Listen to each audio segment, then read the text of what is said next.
What's going on, everybody? This is Big Daddy Cool here with you for the unpopular review WWE Clash of Champions post show. There's so many shows, I'm forgetting what I need to say. So yes, we're here for WWE Clash of Champions post show, review show, all of it. We're going to talk about it. Here joining me tonight on this show is the UPR champion. I think he is reigning, defending, undisputed, and sporting his new snow bunny gimmick, Dylan, the Instigator. How are you, Dylan? Good. How are you doing? I'm doing all right. Are you? I know I miserably. When I do the predictions, I go out on a limb, and so I think I was like 0-9 tonight, and there was like 7 matches. But did you win? Yes, I did. So very good. You are the winner, I guess. Up until when's the next one? What's the next pay-per-view? Halloween Havoc. NXT Takeover. NXT Takeover. There we go. Not Halloween Havoc. Very good, guys. So you're watching Unpopular Review. Big Daddy Cool. Dylan is here with me, the Instigator, and joining us as well is Jeff, the Lip Man. He is the the Malachi of Evil Dose. You stalk him on social media and torment him viciously. First of all, I can only hear Dylan. Can't hear you, but I do want to say it's always been my dream to do 2 shows in one day with Luis Guzman Jr. Very good. Thank you. I appreciate you bringing that up to the... but I really can't hear you. I don't know why. Christ. I heard you 30 seconds ago. I don't know. That's so weird. I'm going to come back again. Yeah, I think so. See, so I can hear him. You can hear me fine too, right, Dylan? Yeah, I hear you. Fine. Very good. This is very weird. We're having so many issues with Jeff here. So here, Denise, what's up, Denise? How you doing? We're going to go through some chats, some comments. Please make sure you're throwing your comments and your questions about tonight's show. Shut up, El Lobo Solo, or whatever your name is. Jason Clark is here. Thank you for trolling us today. He's here because he has nothing better to do. He had a lot of opinions about Retribution on his podcast, which I'll name later. But so you guys can all check that out and then be like, none of it makes sense, Jason. So shut your mouth. Well, Retribution sucks. So. Mike Riggs is here. Jeff Lippin is a real person, and he's here with us tonight. Look at him. Here he is. I don't know any Jace Clark. You know Jason. He's that he's Jason Clark? Yeah, that's right. He's that guy that he likes the Cowboys, and 5 minutes before the end of last week's game, he was like, sucks to be a Cowboys fan, and then they fucking came back. So the minute he stopped being a Cowboys fan was when they actually showed up to the match, the game. Anyways, guys, you're watching Unpopular Review powered by Yep, I Like Wrestling. This is the WWE Clash of Champions review. We're going to just jump right into it. Let's start with the main event of tonight's match. Everybody was hyped. Everybody was looking forward to Roman Reigns versus Jey Uso. Not so much. Everybody was talking about why Jey. Jey doesn't deserve a title shot. Jason himself, we were having arguments in our group chat about why is Jey Uso get a title shot? He hasn't even been a singles competitor. And yet here he is with a world title shot, a universal title shot. So I'll start with you, Dylan. What did you think of the match? And going into this match, were you excited? There was a lot of promos, a lot of heat from Roman. Jey was very impressive in his promos leading in the last 2 weeks of SmackDown. Were you looking forward to it? And what did you think about the match? Well, the match was pretty good. Was I looking forward to it? Not really, because we all know Roman was going to win. And Jey's never wrestled as a singles competitor, so am I really supposed to take him serious? Yes. I mean, he's been a tag team wrestler his whole life, and the only reason he's not a tag team wrestler right now is because his brother is injured. Yes. Although we saw him today. Yeah, we saw him. He threw in the towel. There you go. Now, Jeff, what did you think of the match? I thought it went almost exactly how we discussed in the prediction show, except twice as long. But I think it was fine. My only complaint is that Jey Uso cannot speak hurt. Like he couldn't change his voice. He didn't sound like he was struggling to speak, even though he was basically supposed to be, barely conscious. aside from that, I think it was exactly what was expected. I like the touch with Paul Heyman, almost showing mercy but showing deference. You are my tribal chief, and he's like, you're not in the tribe. I don't need to hear from you. I need to hear from him. That was good. That was good. And I mean, I predicted Gimpy Jimmy would come in. I thought he'd get killed too. He didn't. Okay, fine. Semantics, but no. I think it delivered. It told the story everyone thought it was going to told. It was a little bit longer. Yeah, learn to talk oos. There you go. Look at this. This is I saw one of the comments from Ricky said this is a picture from tonight's match. Roman has gone full heel. Was this necessary? Did we need to see Roman Reigns at this level, shirtless, as I put on social media, topless? Did we need to see Roman Reigns in this fashion to fully buy into him beating the living trash out of what was essentially built as his brother, to buy in that he was a mega heel? No, he did that when he beat up Braun and the Fiend. Why? What's that going to do? Beating up his family that we knew had no chance of beating him? Yeah. We already know he's a heel. He beat the Fiend. I mean, and speaking of him beating the Fiend, I'm going to go back to last pay-per-view for a second. The Fiend can kick out of being hit with a mallet. Can kick out of being put through. Sorry, I'm not speaking English. Can kick out of getting curb stomped 8 times and falling through a light, but he can't kick out of he can't get back in the ring after getting hit in the nuts. No, because it's Roman Reigns. Oh, Dylan. You don't understand anything about the Fiend. The Fiend is invulnerable practically to the opponent that he is stalking and has got into their head. Anything else is basically fair game. He was not expecting Roman, so he was vulnerable to Roman.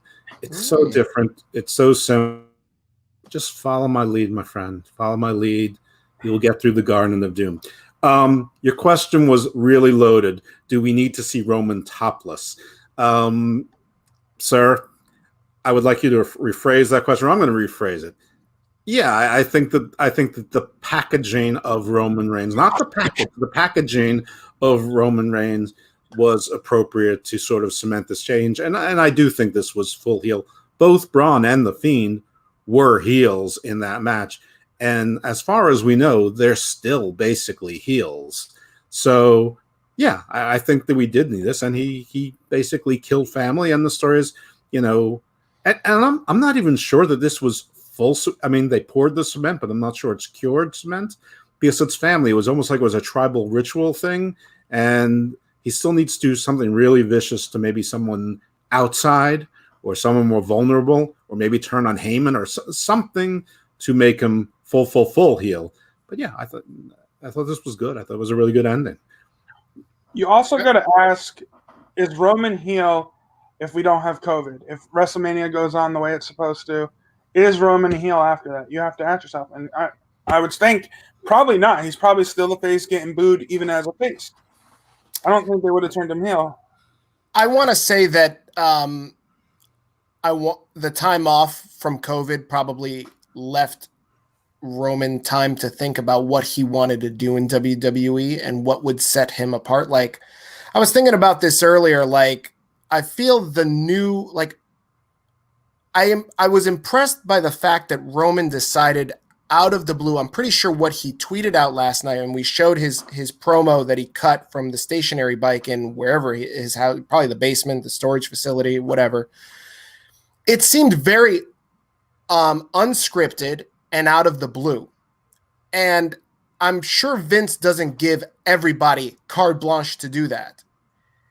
And would Roman from a year or two ago do that? Probably not. But I think something happened where the light ticked off. Maybe it was talking to The Rock. Maybe it was talking to somebody.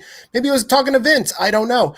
Where the light bulb went off and he knew to get to the next level, to break through, he needed to be comfortable with who he is on screen.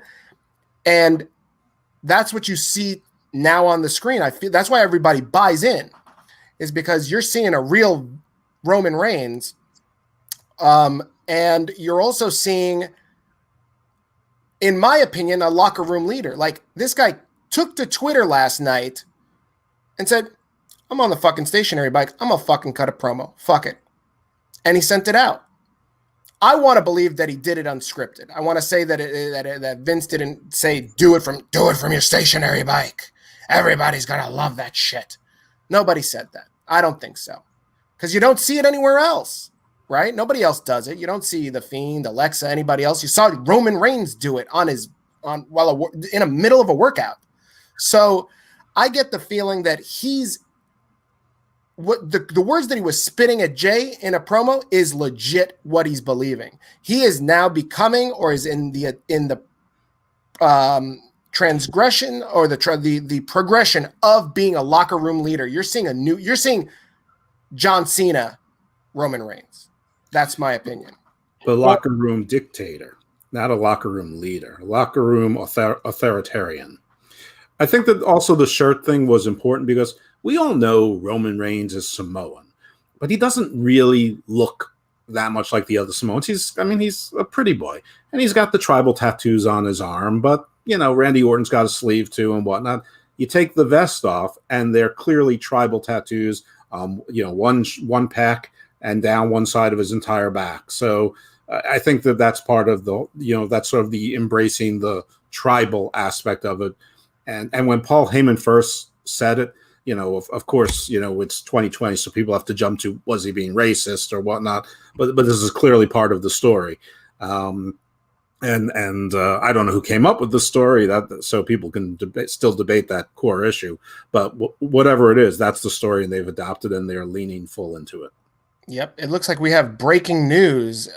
Breaking news: Ricky has his own store on Pro Wrestling Tees. Everybody, Ricky has his own. No, just kidding. That is not the breaking news. Dylan, do you have breaking news? No, but I'm saying maybe. Is it about your new hat?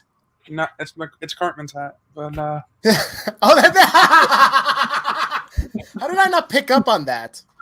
Fuck me. God damn it. All right, very good. Maybe Roman wouldn't have come back yet, and maybe he said the only way I'd come back is if I could try a heel character. Maybe that's. I think that's what it took, like the balls to be like, Vince, something's got to change. Like we're getting, AEW's being a thing. We got to do something different. And I feel like this is the thing, and this is what I'll do. This is how I want to come back. And Vince said, all right, boss, listen, I just lost Charlotte. I'm losing to everybody left and right due to COVID. Yeah, absolutely. I'll give you your shot. Whatever you want, I'll give it to you. And it worked out. Mm-hmm. Let's talk about, do you think that Jimmy throwing in the towel, do you think that sets friction up between the two of them? Jeff? I hope not.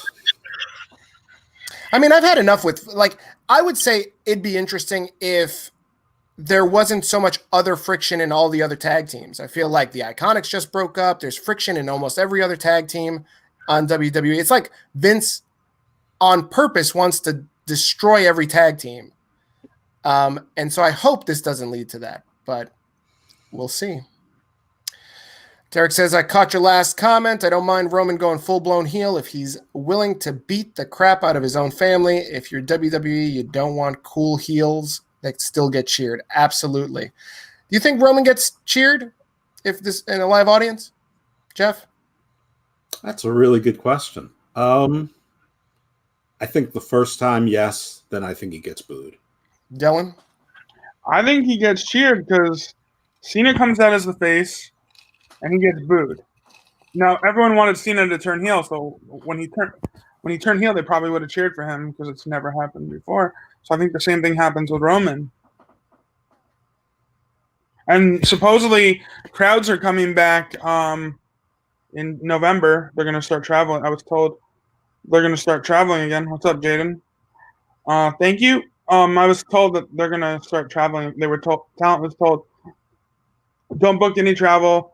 We're going to start traveling in 3 weeks. In a month. And if you want time off, ask 3 weeks in advance. Very good.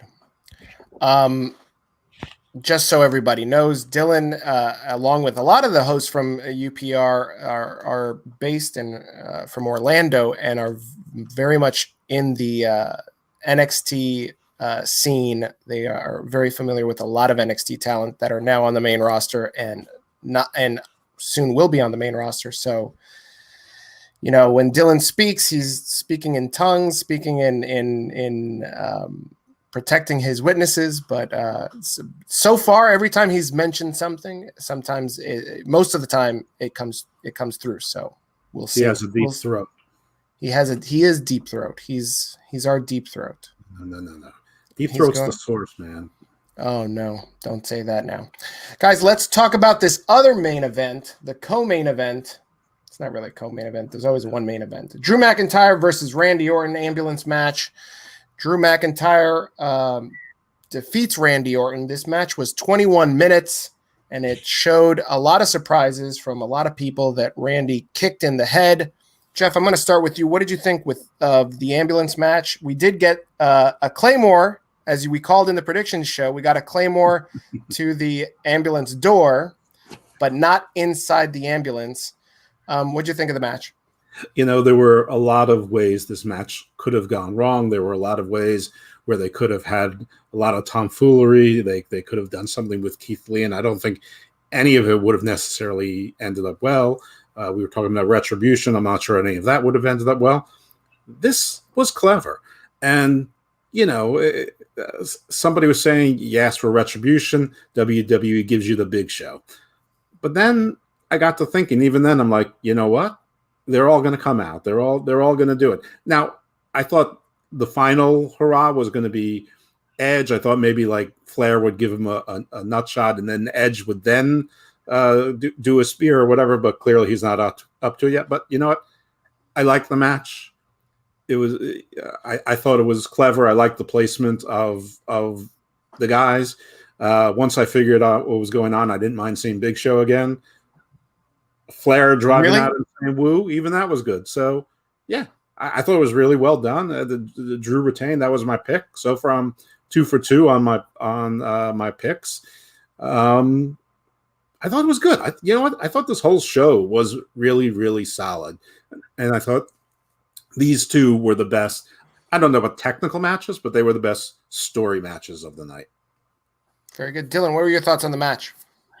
I thought the storytelling in this match was exceptional. I thought this was match of the night, hands down. I like that they had Big Show come back, and then later it was Christian, and then later it was HBK giving him the sweet chin music off the ambulance. Well, he didn't fall off the ambulance, but it would have been cooler if he did fall off. It would have been a cool spot. And then you had Flair driving him out there wooing. So I thought the storytelling was exceptional, and I would say it's match of the night, hands down, and maybe one of the better matches over the last couple of pay-per-views. Very good. Yeah, I saw a lot of the commentary on social media was that a lot of these matches, especially, and we'll get into the latter match with Jeff Hardy and AJ and Sami Zayn, a lot of people were very, very positive about, like, where is this type of WWE wrestling match been, or where is these types of wrestling matches been in WWE? Maybe they're stepping their game up because of AEW. Well, again, we'll get into that in a little bit, but yeah, a lot of positive commentary from the chat here. Jaden says Orton and McIntyre beat the crap out of each other. I thought Keith Lee was going to attack somebody. Mary here. What's up, Mary? McIntyre versus Orton was great. Shawn Michaels throwing him off the ambulance was fantastic. I liked Randy getting justice from the other superstars. So very good. It also kept Randy looking strong because everybody got a shot, and it wasn't just Drew. So they got the right balance there. Well, that was going to be a question that I wanted to ask you guys, and this will start up with Dylan, is do you think the way that they kind of set this up where all these heads had to come in to help Drew McIntyre vanquish Randy Orton, doesn't that make Drew McIntyre look weak? Like he needed the help of all these guys to get over on Randy Orton? I don't think it necessarily makes him look weak, but it takes away it takes away from him beating him straight up. My thing is, if you didn't know, like, what would have happened if Randy would have won? who does he face? Because there's no one can't face Drew, and I doubt they're moving Drew to SmackDown.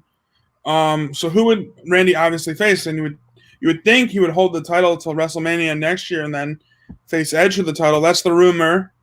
That's going to be Randy Orton versus Edge next year in the main event of WrestleMania. And I think it's an I Quit match. That's the rumor. But they don't need the title for that match. Like that match is top billing in and of itself. I said on the prediction show that I thought Drew was going to lose the title, and the rematch would have been Drew. Have Drew chase for a month or two, and then regain at Survivor Series. But that's not the way they went here, obviously. But Jeff, I was going to say, ahead, who's the person to beat Drew? Who's going to beat Drew? They bring someone from SmackDown? Good question. I don't know. Maybe Strowman. He's been on Raw. I wouldn't give the title to him. He's been terrible. So. Yeah, I don't know if they're going to go back to Strowman. I don't know, Jeff. You got any? The word I would use for his title run is bland. Agreed. Which question do you want me to ask? Because there were two at me, and I'm happy to answer them both. Spoken like a true legal expert right there. Which one, counselor, am I asking? Which one do you want me to answer? I like things to be linear. Very good. Let's start with the last one. Who do you think's beating Drew? I think that they probably haven't decided yet for sure, but I think it probably will be Keith Lee one way or another. I think they're strapping the rocket to this guy. Wow. The question was, did this make Drew look weak? I could see where you would say it, but Randy sort of had all this coming. It was sort of justice, karma, whatever you want to call it. The other thing was, you said it like he needed all those guys to beat Randy Orton like it's Curtis Axel. No, that's Randy fucking Orton, the legend killer, the Viper, 13-time world champion. So, no, I don't think it hurts Drew, and I think it was also important for them to not hurt Randy. I think I've heard that Randy might be taking some time off or slowing down a little bit, so I'm not sure that they want a rematch, but he does have a claim for a rematch, that this was not a fair match. So that door is still open. I don't want to see them wrestle again. But if it's in something, if it's in a steel cage or something, I mean, that would be, they say in Hell in the Cell, maybe. I guess it's okay. But I'd rather him, disappear for a few months and then maybe, at the end of the Royal Rumble or something, give an RKO to Drew out of nowhere and saying, you forgot about me? You think I forgot about you? No. But I see the point, but no, I don't think it makes Drew look weak. I think it kept Randy strong. I think it was fine for Drew. He kicked the door off an ambulance. It's fine. Absolutely. Listen, I've got to ask, not that I believe it, but I'm trying to play Monday morning quarterback on what's going to get a rise out of the internet wrestling community and say, this is bullshit. This is we've got to talk about the issues that are going to come up tomorrow morning. That's right. You got to trigger the motherfucker. That's right. You got it, man. Guys, you're watching Unpopular Review, powered by Yep, I Like Wrestling. We're talking about WWE Clash of Champions, the results, the reviews, all of it, what happened, the matches, and what's going to happen afterwards. Obviously, big news breaking tonight that they announced the WWE Draft is coming up in a couple of weeks. It's going to start up on, I think it's not this SmackDown, but the next one. And it looks like we're going to have a special Unpopular Review draft edition where we're going to do like a fantasy draft. That's very exciting. I would like to moderate that. I'm just putting my name out there to moderate the draft. I'm going to do the whole draft in Vince McMahon's. I think we're going to dedicate part of Friday Night SmackDown to that, if you'd like to come on. Or preview the draft. You're going to preview it? No, I want to be there when we do the fantasy draft. Well, I think we can make that an extra hour of SmackDown review. Very good. All right, let's talk. Let's talk offline. Let's talk because I need to talk to my agent to see if I've got either kids to put to bed or whatever. But we'll get back to you. You'll follow us on Facebook, follow us on YouTube. You're gonna hear one way or another when this show is gonna go down. But definitely let us know. More on that to come. Lots of positive feedback for this pay-per-view. Mary says it's the best pay-per-view that's happened in a while. Jaden here says, I think Jeff Hardy should have one more title reign before he retires. As for who beats Drew, maybe Adam Cole gets moved up from NXT and beats Drew, or Keith Lee, or maybe even Karrion Kross. Jeff, you chuckled at that. Why do you think it's so astronomically out of the park for Adam Cole to beat Drew McIntyre? Didn't he Claymore him in his debut? Or didn't Adam Cole hit him with whatever the super kick is? Don't know, don't care. These shows are Vince McMahon's product. When you have Drew McIntyre standing next to Adam Cole, Vince is going to laugh and say, get Drew a hot dog or a drink or something. Get out of here. No, Adam Cole. Oh, my God. Send him to Ring of Honor or to AEW if you want to give him a championship run, or have Daniel Bryan be the champion and he can take it off somebody his own size. There's no way a Vince McMahon company is going to do it without the Undisputed Era plus Retribution all working for Adam Cole and all jumping on Drew like a pack of jackals at the same time. Like those old things you see of like a bunch of lions attacking one water buffalo and taking it down. If Adam Cole's 6'2", he's already WWE champion. He's not. He's called up a year earlier from NXT. He'd be but he's not. He's 5'2". So let's move on. 5'11". Wow, he's really good. He's a great wrestler. What shirt is that, Steven? What's the matter? You don't recognize this shirt? This is I'm a Paul Heyman guy. Well, there we go. Look at that. I had to take off my flower shirt since everybody was so offended, or everybody was writing their congressman about my shirt earlier. It looked like a very comfortable dress. Why does Ricky ask so many questions? He likes to engage. We want our chat to engage.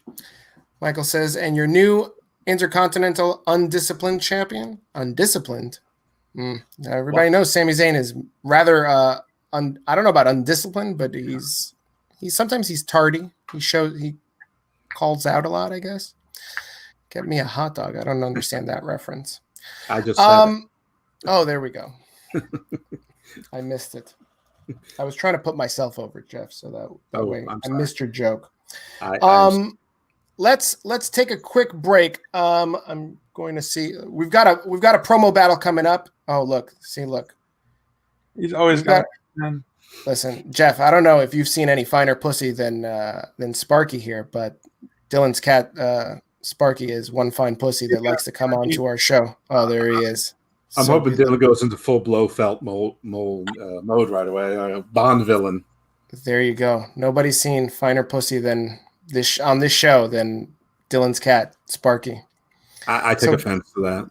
Very good. Listen, hey, you're guesting here, so I can't bury my co-host, fellow host, co-host. Dylan, tell me to know my role and shut my mouth. Know your role and shut your mouth. There you go. All right, guys. I'm going to let me see where I can find this sucker. Guys, we got a promo battle coming up in a couple weeks. We're going to have Dylan, the instigator, right here, the guy in the Cartman hat. He's going to be, what's that, October? 17th. October 17th. He's going to be battling David Sanderson, the technician, a co-host on Unpopular Review. This is a promo battle. These hosts. Who's a bitch? You've seen wrestlers cut promos. Now you're going to see our hosts cut promos. You guys are more than welcome. The UPR fan base is welcome to participate. We've had fans in previous promo battle tournaments in the past. Just don't bring out sex toys. And don't bring out sex toys. That's definitely, especially not when other WWE superstars are involved. Bad for business. We'll talk about that later. Jeff has this quizzical look on his face. Guys, this is Dylan's promo for his upcoming battle with David the Technician. 3, 2, 1. Stop! These are all sounds by a man who is a bitch. A man who brought a screwdriver to a goddamn backlight. A man who is a bitch named David Sanderson, the fucking technician who's a jabroni in his own. David talks about how he wants to challenge me, the instigator, to a promo fight. What David doesn't know, he's going to get knocked down and lit up, but he has no chance, and I mean no fucking chance in hell at winning that promo battle. David, how dare you fucking call me out, because you're done. Before it even begins, you're done. And that is the bottom line, because the instigator said so. Fuck off!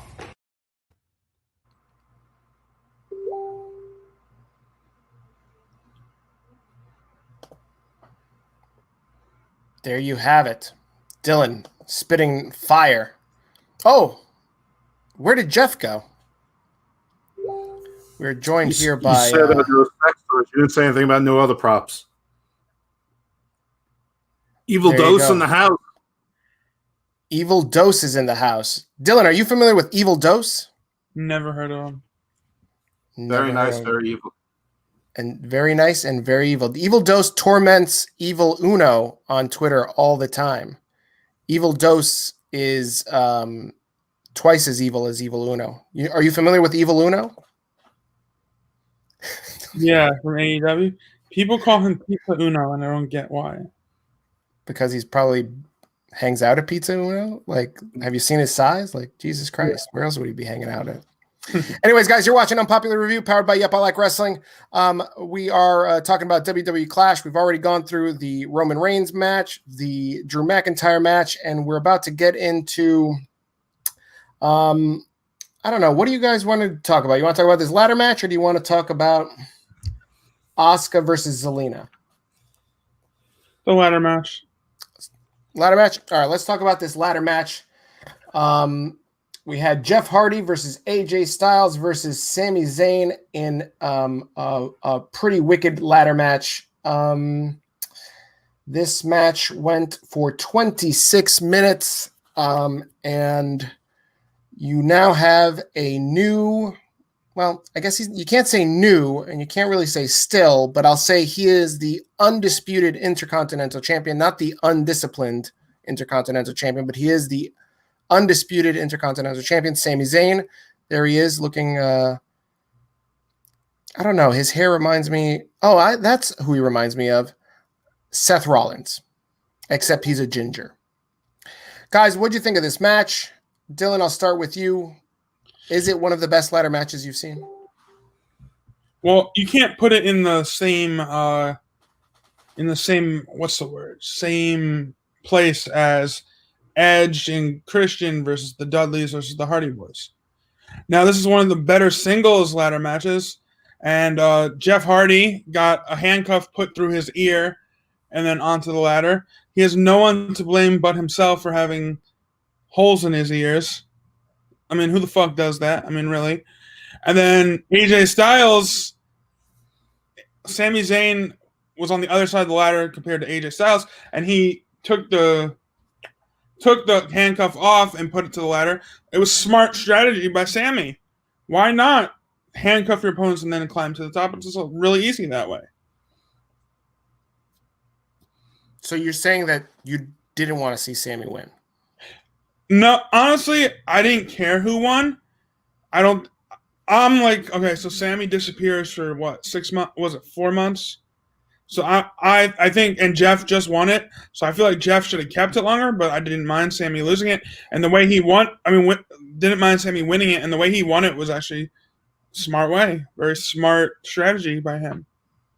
Yep. I said on the prediction show that I expected Jeff to win only because I thought Vince was going to spite Sami for working from home and then not refusing to relinquish the IC title for a couple weeks. But they did say that he was stripped of the title, right? Didn't they say that? Correct, but he never handed it in. He never was like, "Here you go, guys." I think they had to they had a new title. That's why there's two titles.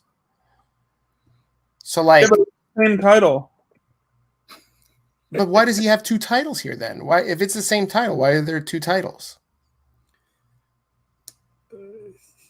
It's just the story, man. It's even stripped. If you strip to the title, you lose the title. It's just wrestling. They just did it with the U.S. Championship 4 weeks ago. No, but at least the new one looks really boss. This this fucking Intercontinental. They should have made a new fucking Intercontinental Championship because they did it with Brody Lee and Cody like 2 months ago on AEW. It's Sammy just looks like a hobo. There's no need to think more deeply about it. Listen, this is. I've got to fill this time somehow, Jeff. He went home with the title. He kept it. They stripped him of it because he didn't come back for circumstances outside his control. They had a tournament. He never lost the title. He still retained a physical title. That's a story. He came back. I never lost it. You need to beat me. And they're saying, nah, life moved on. You didn't show up for work. It's not that hard. But on this match, I think that swanton off that giant ladder that Jeff Hardy did is going to be one of those legendary things that is still on highlights in 15 years if we're still alive. For two guys over 40 and one guy, how old was Sami Zayn? He's the same age as Kevin Owens, so he's got to be late 30s also. And I'm looking up right now. All these guys have a lot of mileage on their bodies. I think it was pretty good, but I mean, it was clever. It was smart. And I mean, if Sammy didn't win after bringing out 2 sets of handcuffs, I would have rioted. And 36. Okay. Yeah. Nobody wants to see Evil Ghost riot. Yeah. So I thought it was a great ending. I predicted Sami Zayn. I don't know why. You think it was cringy, Mary? No, I don't think it was cringy at all. And by the way, whoever it was earlier who asked me a few questions, it's the darker order of Taterus. We already have our order. We were here first. We are the darker order. Who's your favorite wrestler? My favorite all-time wrestling act is the Road Warriors by far. Who's my favorite wrestler? It's hard to say it now, but it definitely was Ric Flair. Absolutely. He's a legend. Denise, not happy with Sami Zayn at all. Guys, are you happy with Sami Zayn as your new Intercontinental Champion? Are you happy with, as some people have been reporting here, Hobo being the Intercontinental Champion? Please make sure you're sharing your what's that? He needs to trim his hair and his beard. I don't think you're going to get him to do that. He looks like he's that. He looks like the dude that, like, if he had dreads. One, it wouldn't surprise me if Sammy comes out with dreads at some point in the future, and two, that they'd be really smelly. Yeah.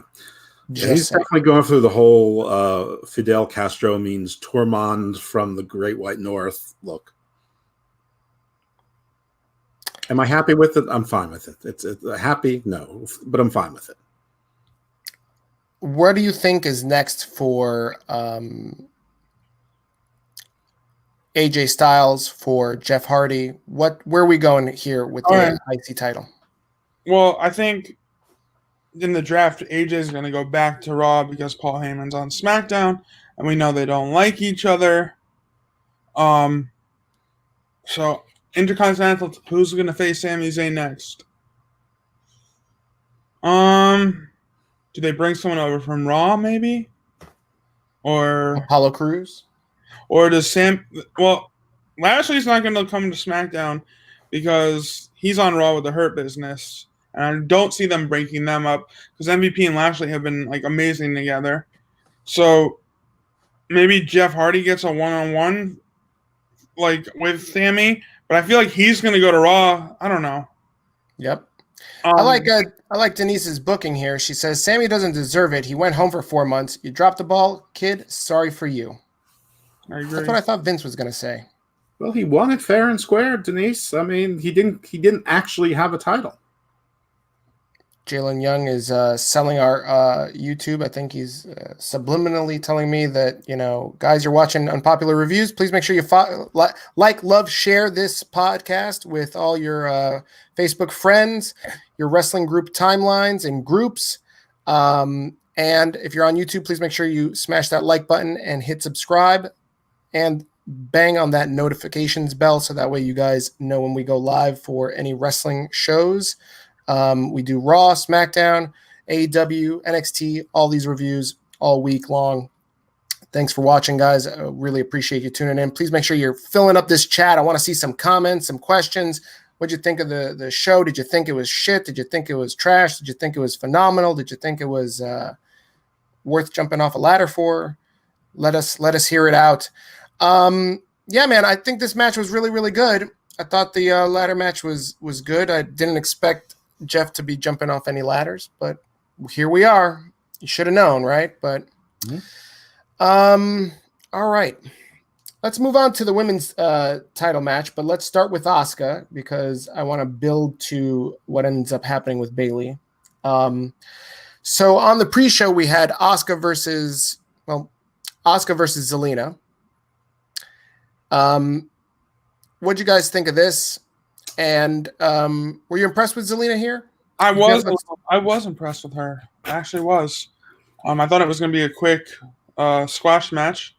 But she showed some she impressed, you know. And then after the match, she wouldn't shake Asuka's hand and she saluted bow down. She bowed down to her, and then Asuka was doing it back, and then she kicked Asuka and beat the crap out of her. So obviously I don't think this is the end of Asuka and Zelina. I think they're gonna continue that. Also, I don't know, they really didn't build this match. They announced it a week ago? So there really was no build. For something with no build, it was actually pretty good.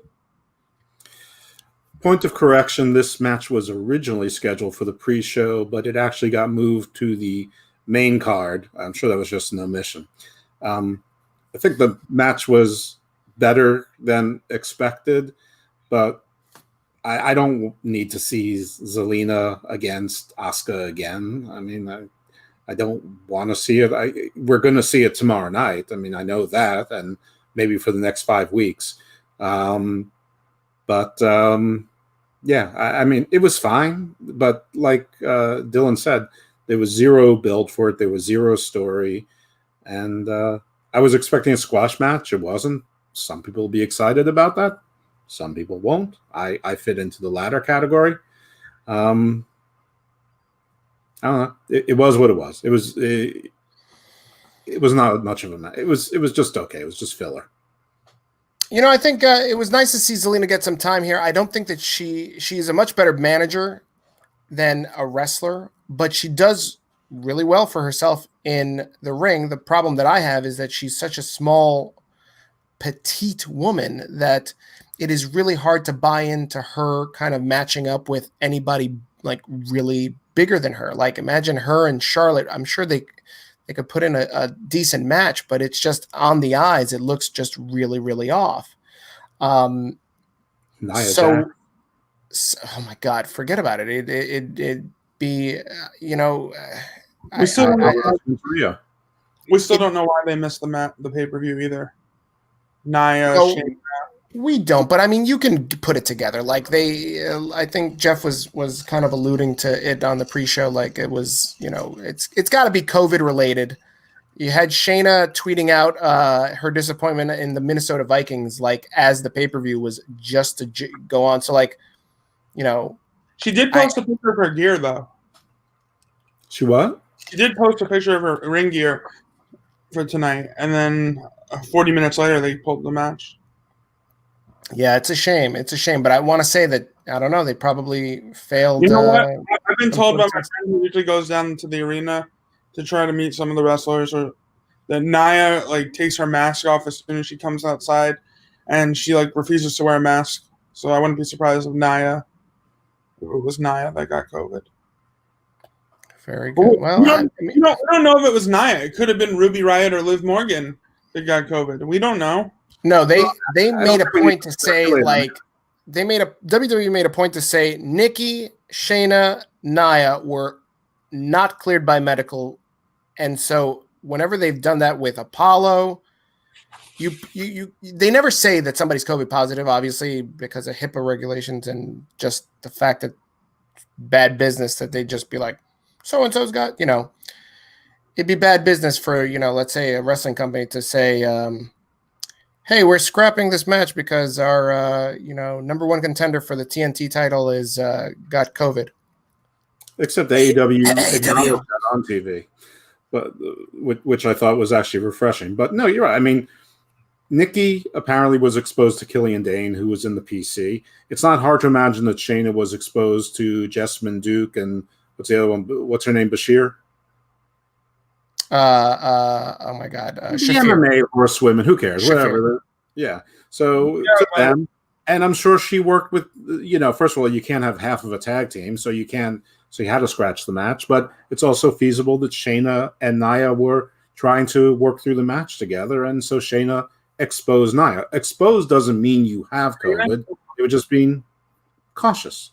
Correct. Shayna could have actually gotten it from Dakota too, from NXT. There are a couple. And you know what? Dakota could have gotten from Lance Archer, and Lance Archer got it from that Fozzy concert that was back in. So we could be here all fucking day trying to fucking trace the origins of COVID, but this is not where I want the show to go. So Asuka beats Zelina in 7 minutes, and again, I was impressed with Zelina. I know that a lot of people before this match were like, "Why is Zelina here? Why is Zelina? Zelina doesn't deserve this. Zelina's trash." Zelina knows how to wrestle. She's good. I'm not going to say that she's, fucking Mae Young or Moolah, but I'm saying she's serviceable. She definitely, again, if she was in AEW, she'd probably be the women's champion. But, I think everybody was surprised. I saw all on social media, hey, oh my God, Zelina, oh, who knew? If you watched her on NXT, you knew that she was capable of a match this good, and Asuka's Asuka. So I wasn't surprised. But speaking of surprises, were we surprised to see that since Nikki was not cleared to start, Bayley had the match with a mystery opponent, and that mystery opponent ended up being none other than the Raw Women's Champion, Asuka. Asuka doing double duty. Asuka faced Bayley in a 3-minute and 45-minute match. Asuka beats Bayley by disqualification. We see the return of Sasha Banks. Sasha Banks interferes in this match. Were you guys pleasantly surprised to see Sasha Banks? Jeff, let's start with you. I was pleasantly surprised to see. Well, no, I mean, it's always pleasant to see Sasha Banks. I wasn't surprised. I think I mentioned that it was likely that she would show up, but probably not to interfere, not to impact the result of the match. I was surprised to see Asuka in that match. And I'm not going to say, I mean, I was sort of happy once I absorbed it, because it did give you the belief that maybe they were going to do Asuka 2 belts as a story, but then you remember, no, it's Bayley and Sasha's not really hurt, so no. And so I think it just shows you how few bodies either they have or they were willing to pay for this pay-per-view to perform. So no, I wasn't happy to see Asuka, but it's nothing about Asuka. I mean, Asuka is WWE's MVP for 2020, and the runner-up is ironically MVP. But I didn't see the need for her to be, especially in a 3-minute and 45-second match.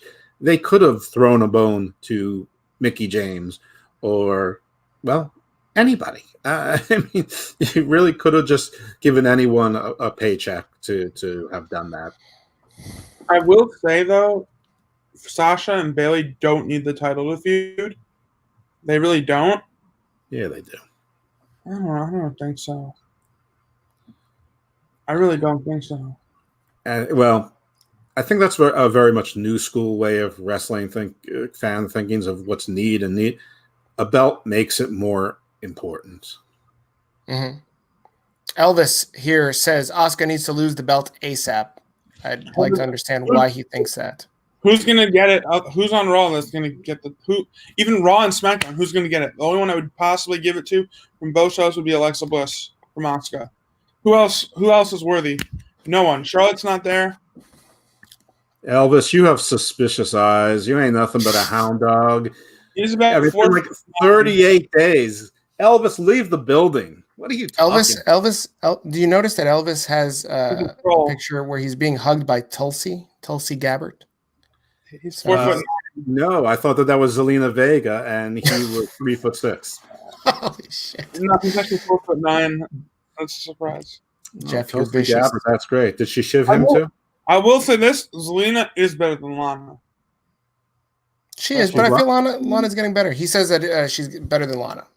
Well, I think the reason Lana just keeps getting put through announcers' tables and stuff is because Rusev said what he said, and that's why they're just burying Lana because of that. First of all, whoever that one person was, some monkeys are better. Marissa, not all monkeys are better than Lana. Some monkeys are very unpredictable and just throw pieces. So let's look there. I don't think anyone is surprised that Zelina Vega is a good wrestler. What I was surprised is that they gave her this much booking. I mean, these things are choreographed, so that's why I was surprised about it. I know she can perform in the ring. I didn't think they were going to let her do that well against Asuka, much like I didn't think they were going to give Jey Uso so much offense against Roman. Same parallel. I think that you see like these odd booking choices. I think they quickly pulled Zelina into this match instead of Mickey because I just get this feeling that like WWE wants to keep the roster really short and really small because of the COVID situation. And it gets really, really smaller when you start like losing a lot of people. So they put star power like Shayna and Nia together in the tag team division because really there were missing tag teams in the women's division. But then like you've already lost Charlotte. She's not coming back for a minute. Becky, you're not coming back. And you've got what's that? At least a year Becky won't be back. If not more. Who knows how she's going to feel after the baby. Ronda's not coming back until she gets Becky in a one-on-one match. There's no reason for her to come back until that happens. I don't know. I don't know if you're going to wait that long. I can see Ronda building herself back up. It's thanks to Charlotte. I think you could feed Charlotte to Ronda, and it is funny. Ronda would still be a big deal. Becky was the one. I mean, Ronda was the one leaving to start the family, but it was Becky that got knocked up. And she's the one. Well, listen, she's, hanging out with the Monday Night Messiah, and he looks like he knows what he's doing, and Ronda's married to a guy that looks like Shrek. So going back to your point where you talked about them trying to keep the roster smaller, I know before COVID, everyone had to appear at every pay-per-view, even if you weren't wrestling on. Now, if you're not wrestling on the show, you don't stay there. And before, everyone used to have to stay the whole show until the show was over. Now, as soon as you're done because of COVID, they tell you to leave the arena. And as it should be. Yeah. And it's probably hard for some people to be able to find quick travel arrangements in this era, so they were probably short on bodies. As far as who's going to face Asuka next, I mean, I'm not exactly sure. We'll probably get a few more weeks of Zelina, which I'm not happy about. Maybe Bayley will do the cross-brand thing to try and get some revenge, though I think she's got bigger fish to fry. But there are 2 new women from Retribution, and maybe they'll want to make an impact. And I mean, one of the nice things about Retribution, and there are very few nice things so far, is that you can throw them into any mix right now. Absolutely. Absolutely. What is Mia Yim calling herself? Reckoning or something like that? Reckoning? Or there's Reckoning and Retaliation. It's which one is which? which? Get me started on fucking Retribution. All of them are going to be jobbers. Yeah, Bianca Belair. All of them's going to be jobbers except Mia Yim. They look like a knockoff Bane who takes shit on Twitter, writes the dumbest shit on Twitter, and then turns off replies so you can't rip him for how stupid he looks and how stupid his sayings are. Dijak was shitty as a wrestler, and he's even shittier as T-Bar, whatever the fuck he calls himself. Let me ask you this question. How many matches has Dominic Dijak main evented? None. And the only how many has T-Bar main evented? He's got a point when he says this. He's got a point that neither Shane Thorne, Dijakovic, and honestly, he couldn't come in as Dominic Dijakovic because there's already too many fucking Dominics on the goddamn show. I will say this. He had to put on a mask and change his name. A dumb name. And who the hell are you to write the stupidest shit on Twitter and then you turn off replies? You're stupid. And you know what? His only good match in NXT was Keith Lee. Otherwise, he's fucking terrible. And I think Retribution's terrible because it was just thrown together. Like, what kind of name is fucking Slapjack? What kind of name is T-Bar? And what kind of name is fucking Mace? Go to Urban Dictionary and find out. It sounds stupid. It sounds fucking stupid, and that's just the way I feel.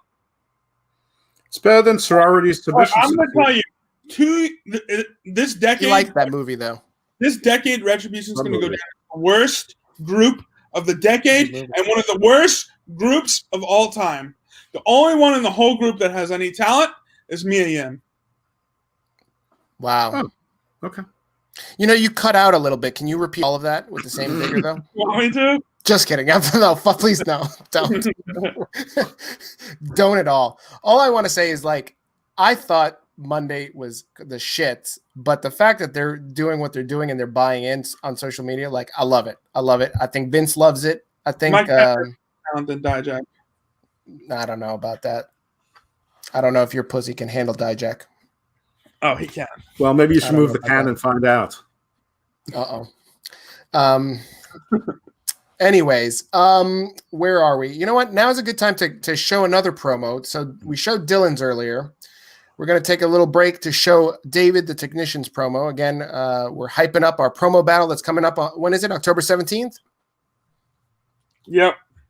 There you go. October 17th, we're going to have a promo battle. You've seen wrestlers do promos. You're going to watch the uninitiated, a completely amateur. This is zero training. This is our style of look. He's either spinning the belt around. There we go. Oh, really? Wow, look at that. That's a talented cat. You should start a TikTok and put that up there. I'm sure you'd get like 100 views. That could go viral. That could. Just get John Cena to tweet it back out. And have the cat go like this. There you go. I'm sure you could kind of look, he's eating it too. Wow, that's fascinating.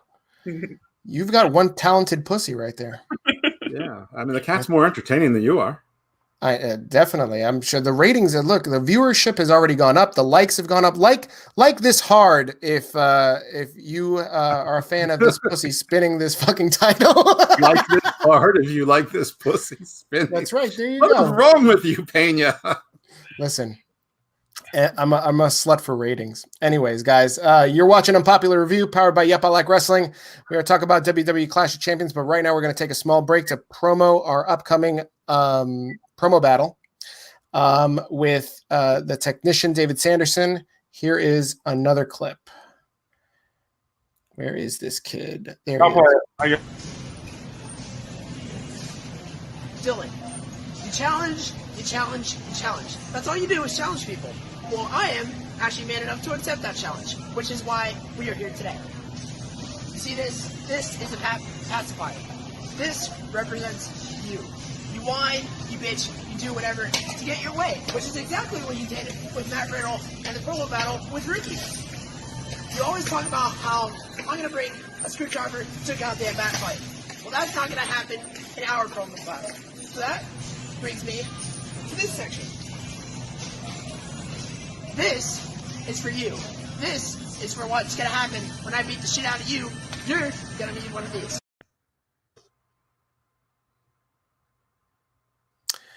I felt like there were so many other things that he... Was that baby wipes?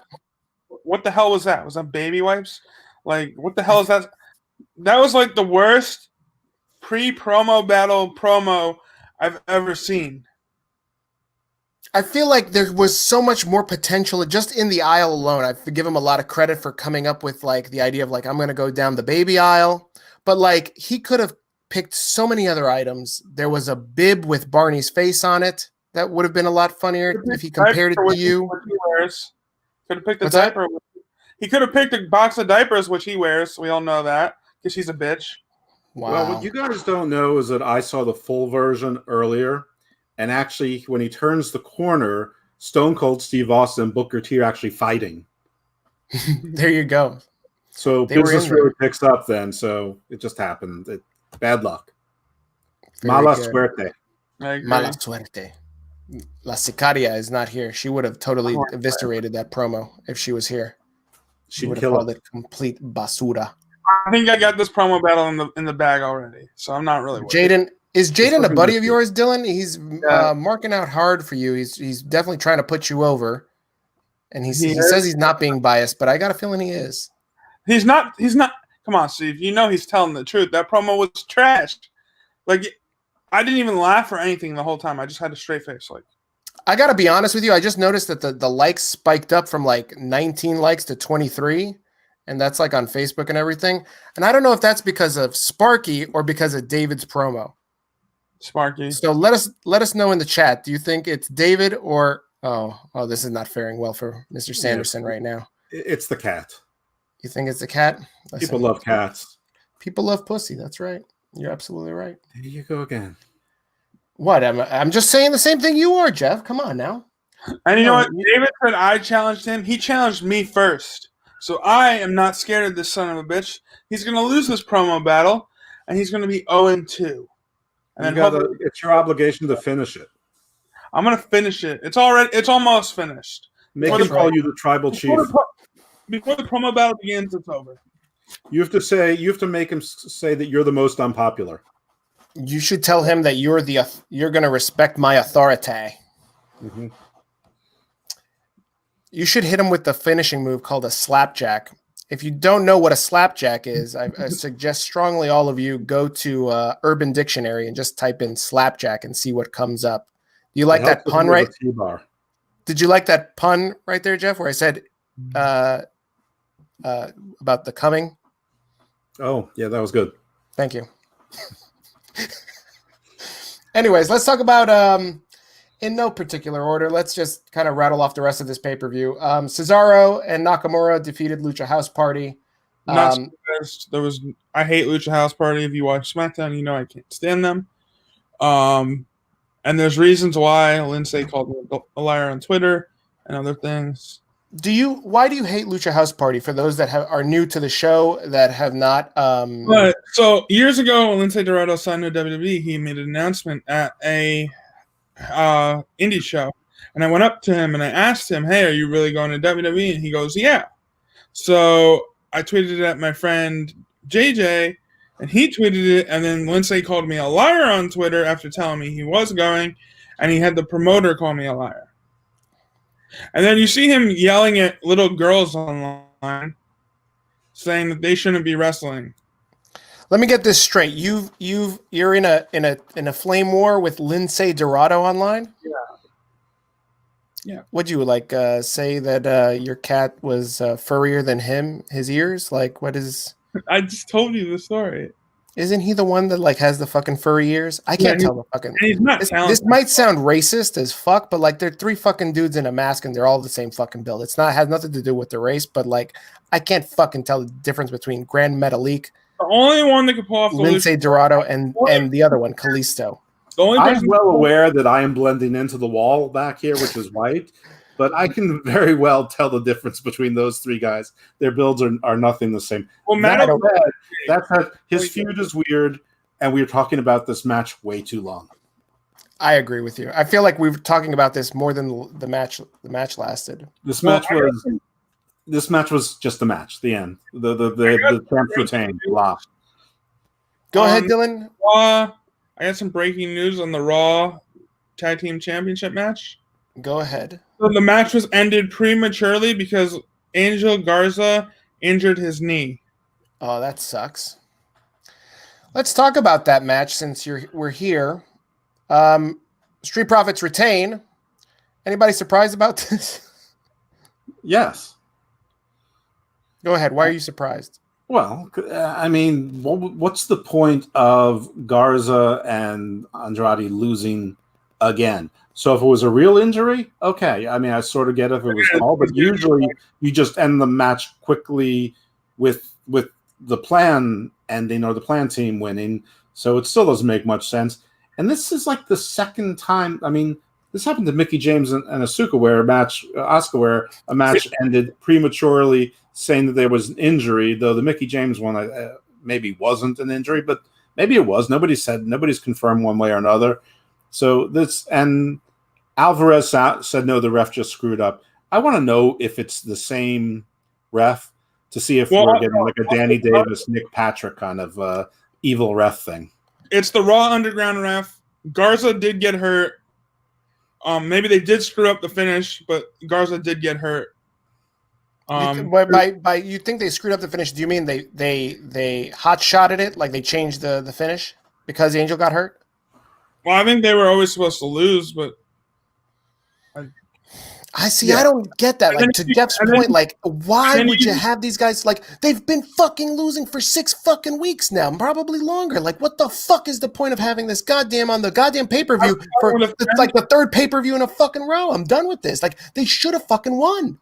Yeah, I was talking with a friend, and probably that Seth and Murphy will take it off of them. Ugh. And then eventually Dominic and Ray will take it off. Or Dominic Oh, no, I don't give a shit about that. Please. Well, they're never going to finish with Seth Rollins versus Dominic. That's been going on for like 6 months. They're never finished with anything. Usually you add insult to injury. This time they added injury to insult. I mean, that's all I can say.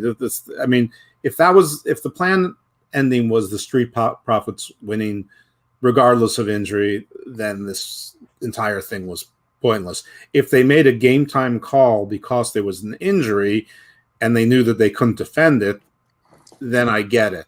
That would at least make sense, but it was so quick. I just can't see them reacting that quickly. So anyway, I thought it was Mary crap. Yeah, I thought it was crap too. Mary says, I thought they would win since they separated from Zelina. I thought the same thing. I thought that Zelina would actually come in and help them win the match. I thought that was a fake out. But unfortunately not. So we're back where we started. Like, again, I don't think the Street Profits need these titles to be over. They're already over. They're over as fuck. So they don't need the titles. Funny thing I just want to show real quick. My friend was FaceTiming with Roman. Oh, wow. That's crazy. You know what? I was also FaceTiming with Roman. Hold on a second.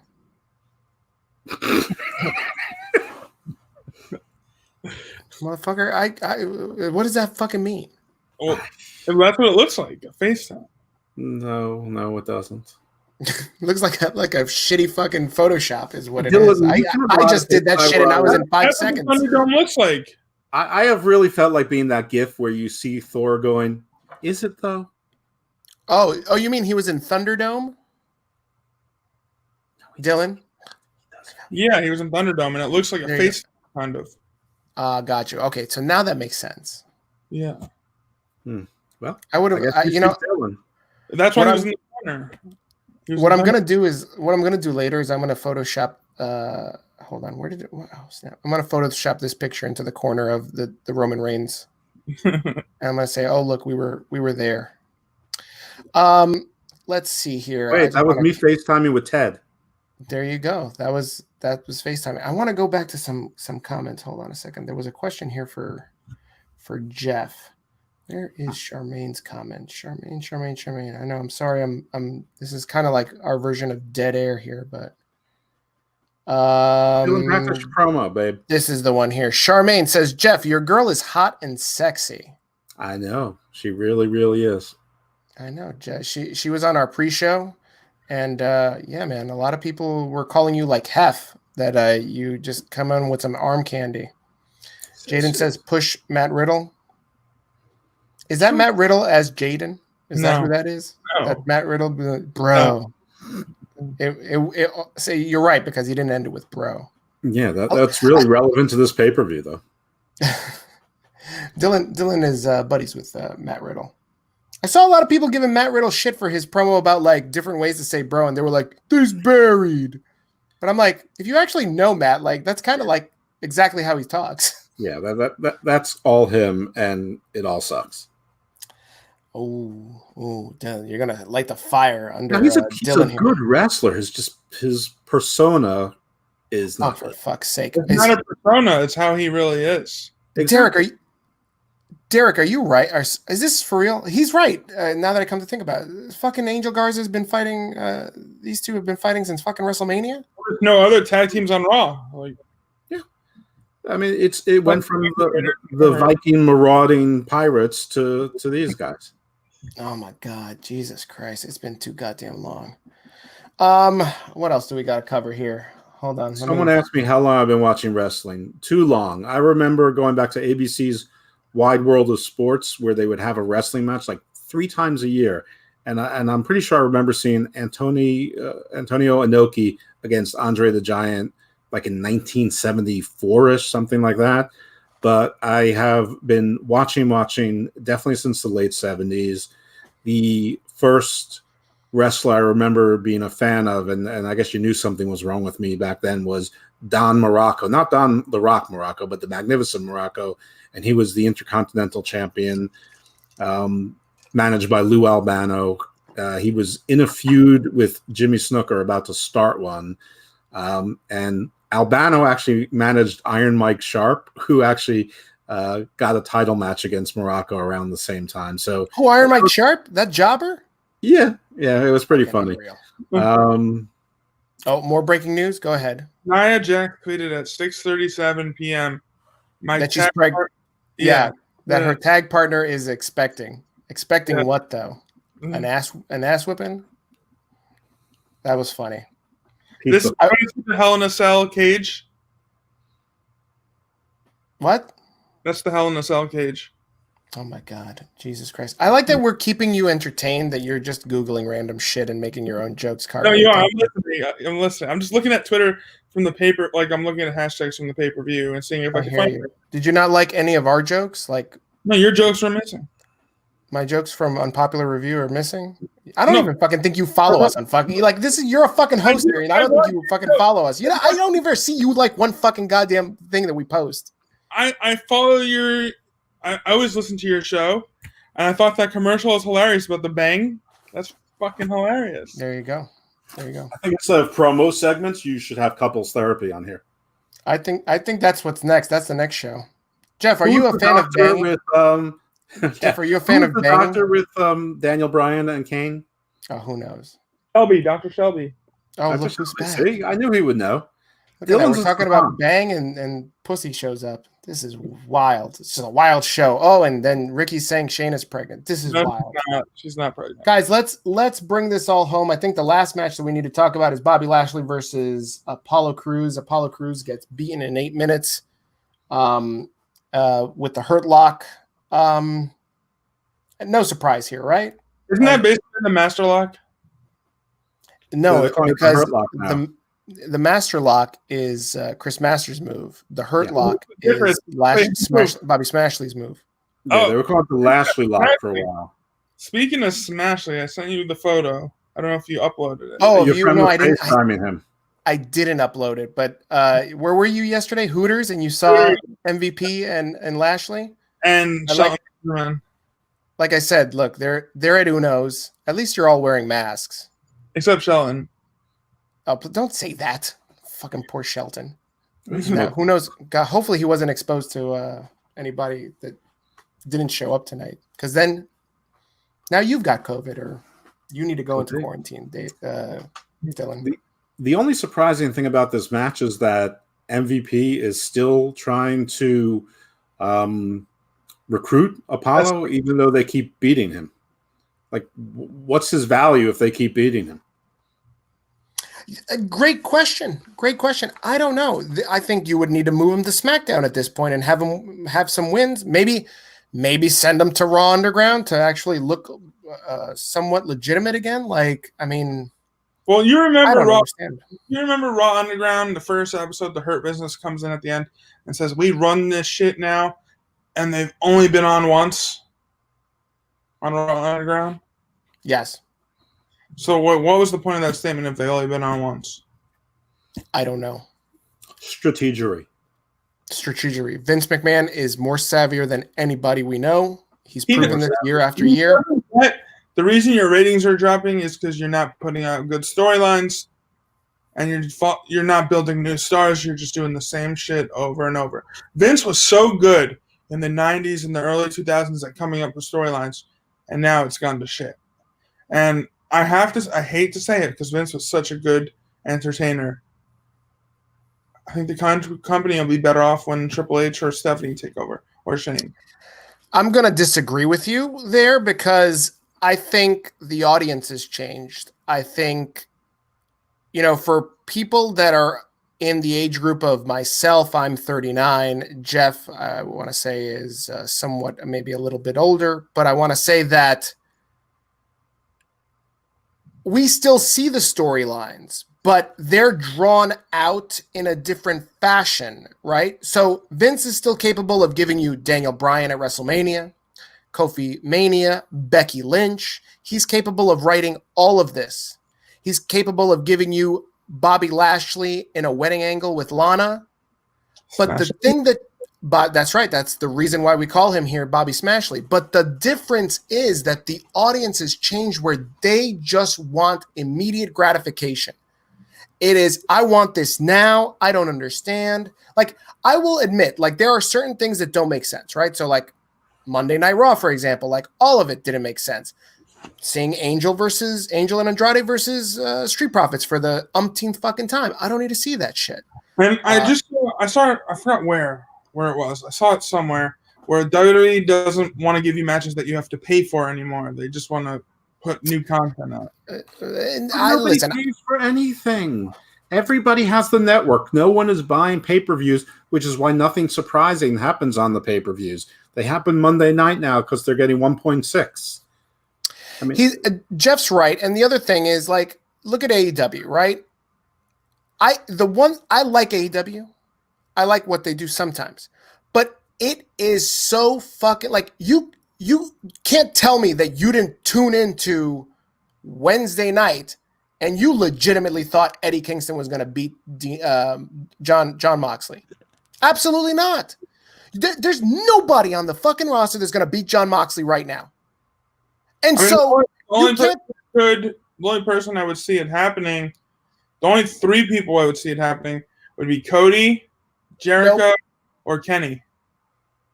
Agreed. But this is why it's like, you can't criticize Vince can't book for shit and then go look at AEW and say, you can't just exactly prognosticate who the next title holder is.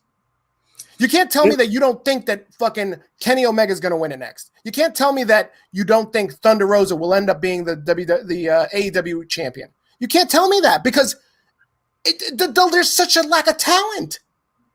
And so it's so fucking, like, obvious. Well, but everybody wants to fucking dream in this fucking vanilla world where it's like, oh, fucking AEW is so fucking different. Motherfucker, what's Rusev doing? Bullshit. The same fucking thing that fucking Ty Dillinger's doing. But, oh, my God, it's so amazing. Come on, this is it's all bullshit. And I don't understand why everybody wants to pick on fucking an old man in Vince McMahon when he can actually write you shit. Like, look at this fucking Ray versus Seth. Now, I'll tell you what, Seth Rollins drives me up the fucking wall when he talks on his fucking promos. But when it comes to these matches, I'm at least paying attention. I'm paying attention to see what Dominic is doing. I'm paying attention to see where this Aaliyah thing is going. Hopefully it's not with a relationship between Blake and Blake Murphy. What's that? The fucking guy Murphy, whatever his fucking name is. Murphy. Thank you. I always forget what his name is. Buddy was his name. That's been dropped. Buddy Murphy, Billy Murphy, Buddy Hackett, whatever his fucking name is this week. Like, Eddie Murphy. It doesn't matter. Eddie Murphy, it doesn't matter. Like, Vince can do it, but nobody gives a fuck. You wanted fucking Kofi as a champion. They gave you Kofi as a champion. Guess what? Nobody gives a shit anymore. After it happens, nobody gives a shit. You want Becky as a champion? He gives you Becky as a champion. Nobody gives a shit anymore. What are we looking at there? Kevin tweeted, WWE he's never going to shut up again. And then Kevin tweeted, or get a haircut. Get a haircut. Good. Hopefully he's going to... Where was Kevin Owens? Why wasn't he on this paper? Like, they're not putting their top guys on every pay-per-view like they should. No, but Kevin Owens is going to put over Aleister Black, and then he's probably coming after Sami Zayn, and he's going to win that title off of Sami Zayn. He's going to go to AEW. Nah, that's bullshit. I'm not going to AEW. Listen, you're both sort of right. There's in the world, there's like an 80-20 rule, and what WWE has been giving us has reversed it. So 80% should be good, and 20% doesn't have to be so good, and that's acceptable. Let's just say in wrestling, it's probably more forgiving. It's probably more like 65-35. If 65% is good and 35% is okay to worse, then it's a thumbs-up show. WWE is giving us the reverse proportion of that. So they're giving us 20% good and 80% of shit, or 30% of good is 70% of shit. And so, yeah, they still remember how to write stories sometimes, but somebody's not doing it consistently with people, or they release too many people at exactly the wrong time. I mean, I don't know what they're doing with any of the tag team divisions and why you release what were they? Not the Please don't powers, say the AOP. authors of pain. Nobody gives a shit about AOP. I like the AOP. I like I like them with Seth. I thought that worked. But AOP could be anybody. That's the thing. Is like find two thugs on the street and they could be AOP too. One of those guys was gigantic. But anyway, one of them. Which one? Razor? You could have Razor. told which one was which one. Razor or Akam? They both looked alike. Akam Both wore was like D'Lo flak Brown. one was Albanian, one was Quebecan. I mean, how can you not tell them apart? I can't believe that you actually fucking know this. What did you Bro. search them up on Wikipedia? No, I'm just really, really smart. I intercepted the ancestry DNA. Listen, the point is that they have failed in storytelling in a lot of different ways, but you can hang on to the positive, but I think we've been fooled before. Like, we'll see something that's good and then it just gets dropped, or we'll see something that's good and then it sucks. Now, there's nothing in a million years that will ever make me be interested in Dominic Mysterio. He's 5'10", 130 pounds. I'm not interested in that. I'm not interested in what's going on with Aliyah or Leah, whatever, and Murphy, because she's 19 and he's 33. It's disgusting. I mean, speaking out was 3 months ago, for God's sake. It was like 2 weeks after April 15th, which was the giant release day, which was tax day, where everybody no longer pay their taxes. I mean, it's exactly, well, it's not exactly, but it's close enough to what Austin Theory was accused of what Marty Scurll is still on some sort of suspension and investigation over. I mean, Justin Roberts was sexting with the 16-year-old. This isn't that far away. It's too close to it's gross. I mean, I understand that 18 is legal, but it's still creepy as fuck. But I think that's the reason that I've asked the questions in previous shows about Aaliyah is because I feel like that's where the internet community is leaning. Like, oh, she caressed his elbow. Oh, that means they're fucking. Like, it doesn't mean that.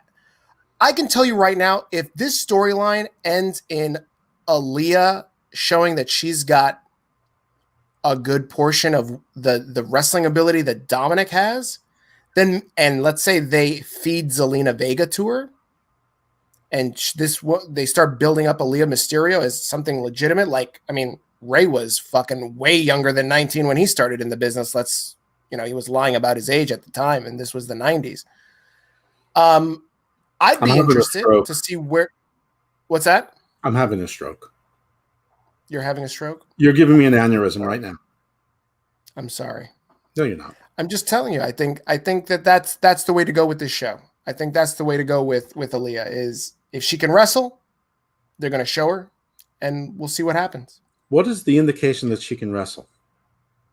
I don't know, but listen. Has she been trying? I mean, at least we know that Dominic was training at some point. He trained. What makes you think that she hasn't been training? Hmm? What makes you think that she hasn't been training? We would have heard about it. I mean, he's getting tweets every 2 seconds from people at the PC. Where's she going to be? Where's she going to train? They're all in Orlando. Tijuana. She's never been to Tijuana one day in her life. She is in a nice mansion in San Diego. I enjoyed the show tonight, but generally I really only care about one wrestler on Raw or SmackDown. Everyone else is okay. I also seem to be the only one that isn't a big Roman Reigns fan. Oh, I'd like to know why, Jaden, if you don't mind, if you're hanging tight and seeing exactly why. I want to hear that. Guys, listen, we're not going to solve all wrestling problems tonight. We're not going to solve them tonight. I know, Jeff, you're going to stay up tonight to solve them. Mikey James is here. What's up, Mikey? The problem with WWE is that someone has to give up their belt. Then after a few months, when they come back, they get their belts back like Roman and Sammy did. I think that's so dumb. Might have a point there. Although Roman never won the title. Yes, he did. No, he never lost it, you mean? He never got it. He has it right now. He was supposed to get it at WrestleMania. I'm saying when he left, he never had the title. Well, never means never. Well, what I mean is he never. Sammy, when he left, was the champion. Roman wasn't champion when he left. You're addressing the fellas chat. Yeah. Gotcha. There you go. Jason Javon is saying Jey Uso heel turn on SmackDown coming up. All right, We'll see about that. Guys, you're watching Unpopular Review, powered by Yep, I Like Wrestling. Please make sure you like, love, share this podcast with all your wrestling timelines, your friends, your family. On Facebook, there's this like little angry button. You can click on angry. So if you think that our podcast sucks or any of us really shit the bed tonight, please make sure that you send this link to people you hate, your mother-in-law, for instance, that really doesn't like wrestling. So just so she can just leave an angry face. The Facebook algorithm works in strange and mysterious ways, just like that U2 song. And any type of reaction, oh, look, see, somebody just left an angry face. That helps us. So please make sure that you're doing something to engage a reaction. And then Facebook will be like, yeah, let's put this in more people's feeds. So, guys, thanks for watching so far. We're going to play a couple of other promos, and then we're going to read final comments and final questions, and then go to bed. So I'm going to play this commercial for our WWE 2K19 league. It's called UPR Strike. I see Dylan is nodding his head. Dylan, why are you nodding your head? He's shaking his head. It's so That's right. The video lags when you watch the stupid games. It's like the dumbest thing. Is Way it to lagging? promote the commercial. Every time you watch them, it lags. Does it lag in the commercial? We'll see. Let's see. Very good. Way to bury our fucking product, man. Thanks, Jeff, for fucking saying it. Oh, you're keeping it real? When keeping it real goes wrong. Here's a UPR Strike, the PlayStation 4 2K League. If you're interested, please hit us up in our DMs. I can't wait for this one. Ladies and gentlemen, the Prince Finn Balor is making his return to UPR Strike this coming week. And after defeating his previous opponent, Triple H, in quick fashion, he will be taking on this man. And of course, we cannot forget that the winner of this match will go on to face Randy Orton and Seth Rollins for the UPR 2K19 Championship at UPR Horror Night on October 24th. That wasn't in the video, so I can't even prove my point. There you go. I think they heard your feedback and they said, let's make sure that we don't show any video gameplay. But you know, Dylan, if you feel that you have that much feedback, you should talk to the guy who runs the show and tell him what type of improvements he can make. Guys, not only do we review wrestling here, but we also review movies. There's a different team that does that. And on Tuesday night, we're going to be reviewing Justice League. Here's a little promo for that. Shall we?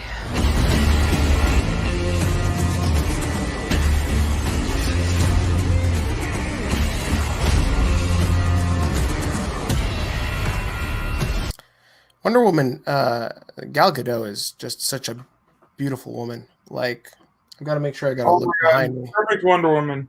I've got to make sure I look behind me in case my wife springs up and says, "What about me?" But is she Wonder Woman also?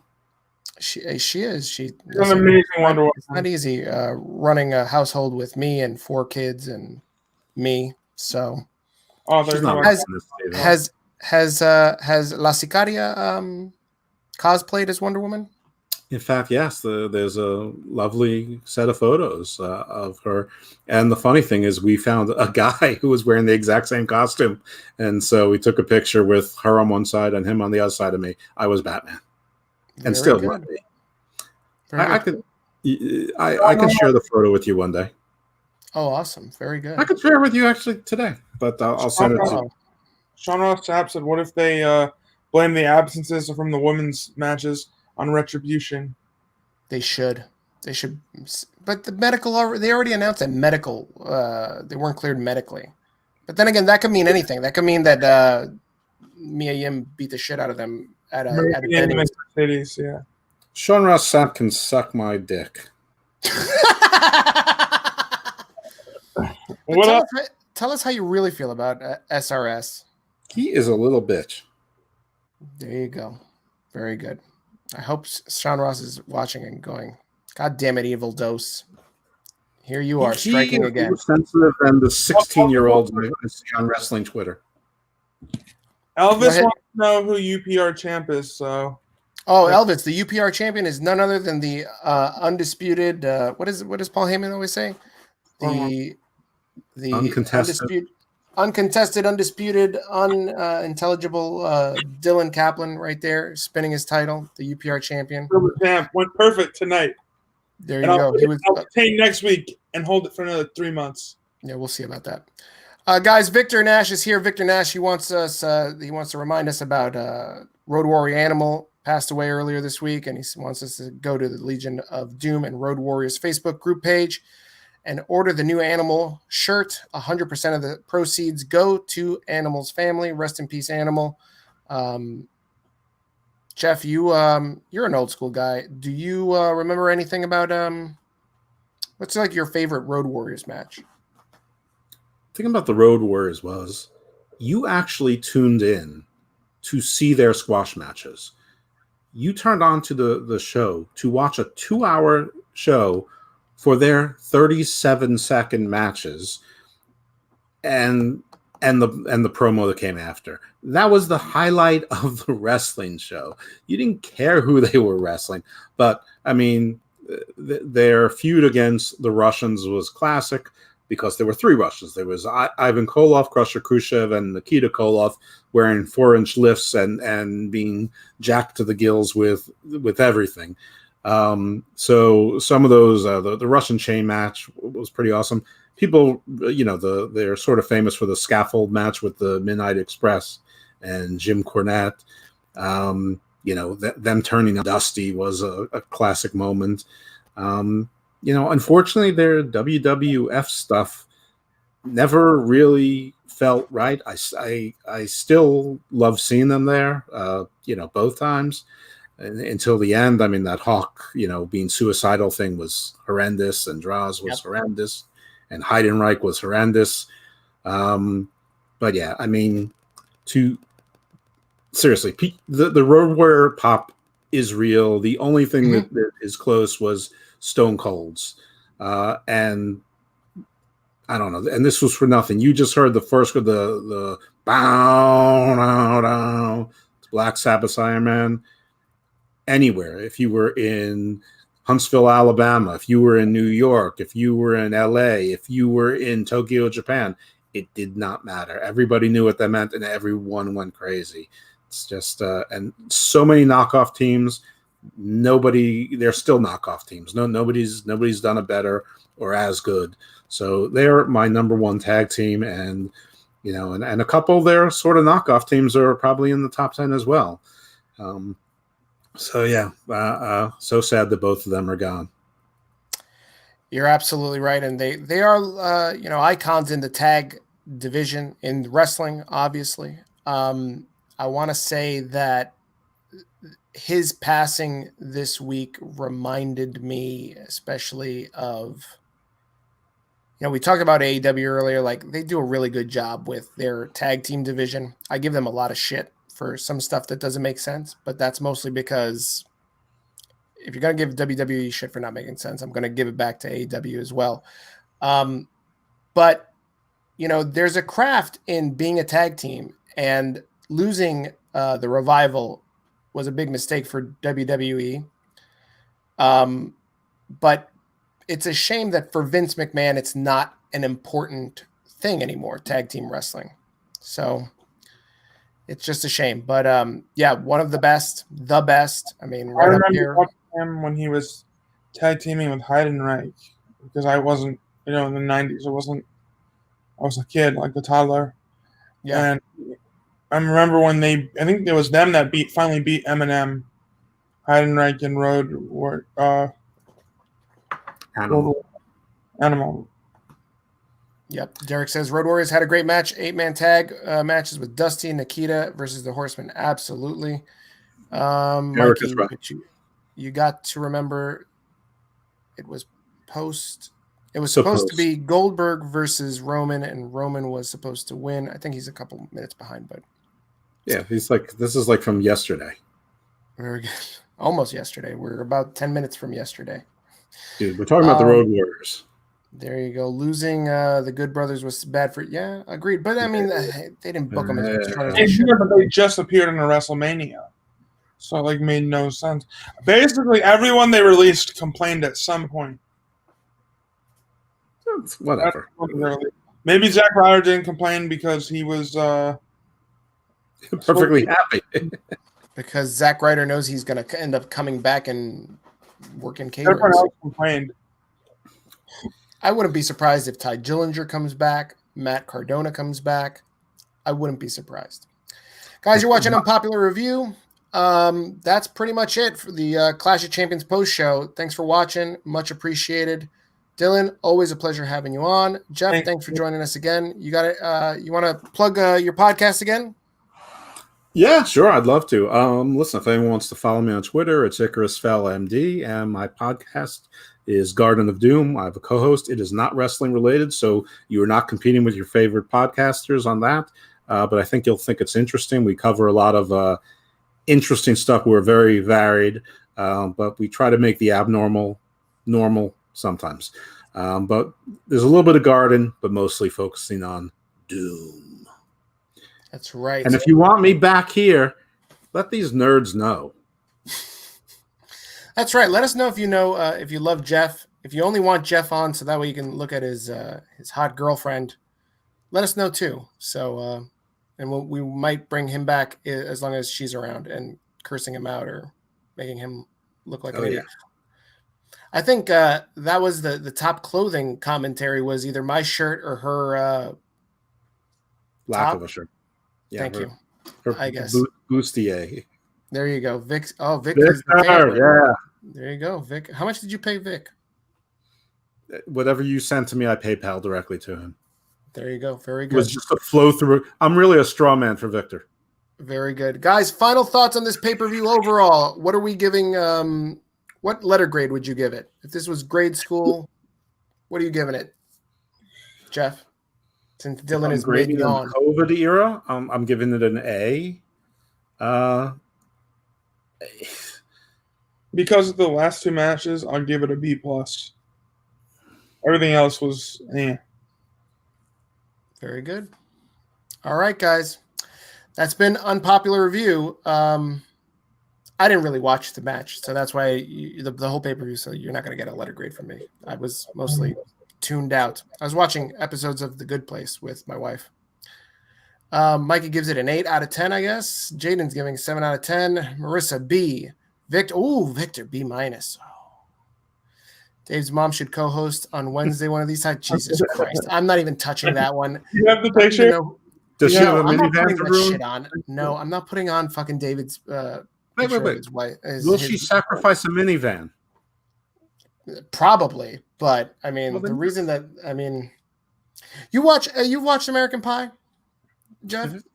I watched American Pie in the early 90s. There you go. You know the famous term that was coined in that by Stifler? Stifler's mom? I don't know. Yeah, well, Stifler's mom was a MILF, right? Right. There you go. So I'm just going to leave it there. I'm not going to put the two things together. But well, that's all right. La Sicaria is a MILF. There you go. Mike says, it's my birthday, October 1st. I'll be 48. Happy birthday, Mike. And Derek says, I was watching Heat versus Celtics, but what I saw was a B. Very good. Oh, Mary Jones gives it an A. Sorry, Mary. Oh, and Javon gives it a big 0. Oh, wow. And Derek Mitchell says MILF. Yeah, very good. And Judy Bagwell is, I guess, also a MILF. I don't know. Yeah, that was confusing, Derek. I know, but we'll answer that question tomorrow on the Monday Night Raw show. Guys, you're watching Unpopular Review, powered by Yep, I Like Wrestling.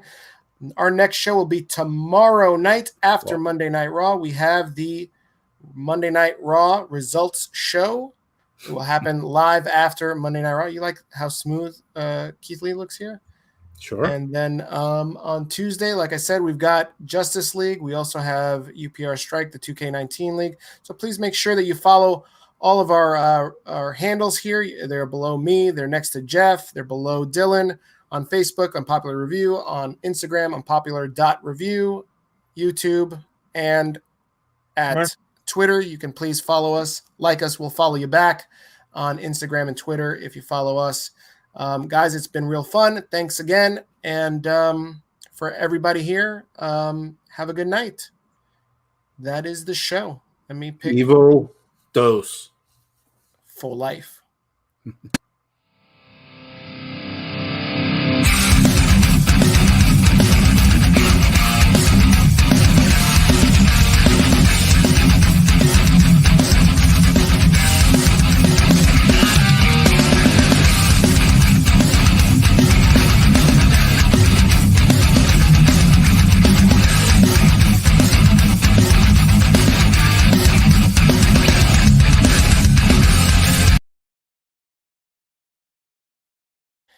Hey guys, I'm still here.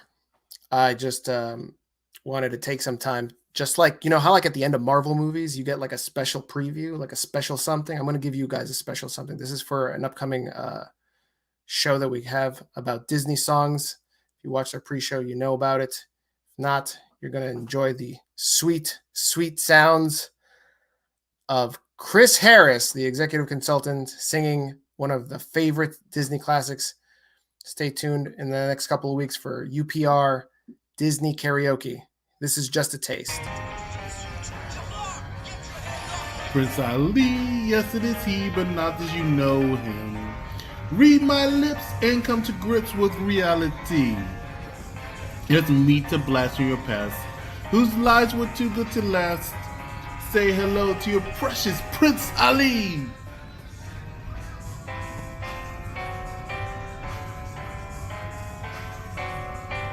So Ali turns out to be merely Aladdin. Yes, the call need I go on, take it from me. His personality flaws give me added cause to send him packing on a one-way trip.